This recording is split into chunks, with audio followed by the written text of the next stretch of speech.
inevitably breaks, we can deal with that. I think Lovren at the minute is probably the fourth choice centre back, and in an ideal world he'd kind of be there in an emergency, but he seems to be playing regularly recently. He seems to be playing a lot. I think it's Van Dyke and Matip, or Van Dyke and Gomez. He hasn't got the other two now, and Lovren is playing week in, week out. And unfortunately, with this high press, Lovren just has one mode, and that's front foot. I've never seen the guy take a backward step. He will just try and win everything. And unfortunately, with him, when he gets it wrong, he gets caught bad. And I watched a Champions League game against Napoli, and they got in about 4 times with just one. So one way to beat that high press I was talking about is just to launch it. Your two centre-backs have to be so in tune and so together there that if one's gone tight, the other one covers. I saw Van Dyke go tight, and all of a sudden Lovren was going as well, and they were leaving huge gaps in behind, and they weren't covering each other especially well.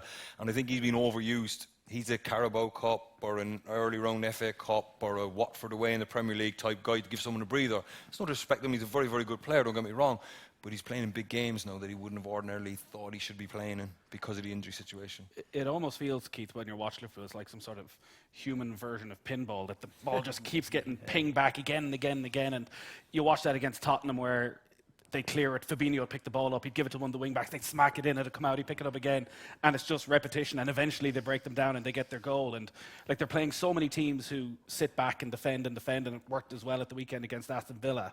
But what Damien's talking about there, picking out the right passes, if they're playing that sort of system, and I'm not sure if they really played it to this extent last season, in a Champions League quarter-final, semi-final against Barcelona, Real Madrid, Juventus, are they going to get caught out against more talented teams? Possibly, yeah, because Damien's tried to explain there about certain ways of taking advantage of that. One way is passing around it, and the best European teams will obviously be able to do that. Will they be able to be as adventurous and as proactive and positive with it? No, probably not. They'll probably need to tweak things, but the one thing they would have to take away from the game then is the two fullbacks are probably the most creative players in their team because of how much width they play with and the delivery and the confidence that they're playing with. So you don't really want to be taking that back.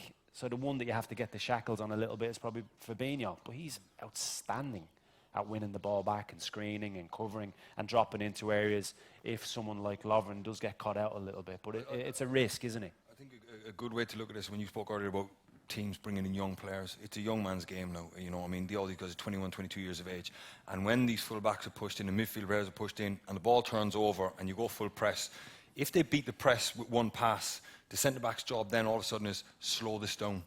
Don't commit and quicken up the counter-attack, slow it down.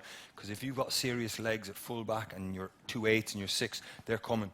And the statistics or the modern player can cover 10 metres a second, right? So a player flat out in the pro zone stats is 10, 10.1, 10.2 metres a second. So if you can slow a counter-attack down 1 or 2 seconds, that's 20 metres. And your players like Robertson and Trent Alexander-Arnold, my God, the cavalry will be coming very, very quick.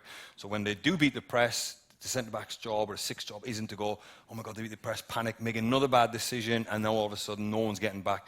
Slow down, control it, get it wide, so you're buying yourself another couple of seconds because the cavalry will be coming.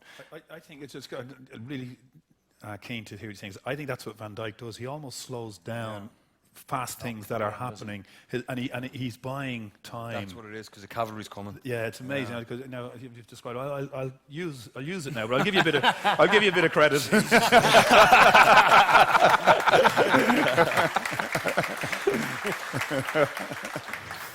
10 metres a second, Niall. Sound familiar?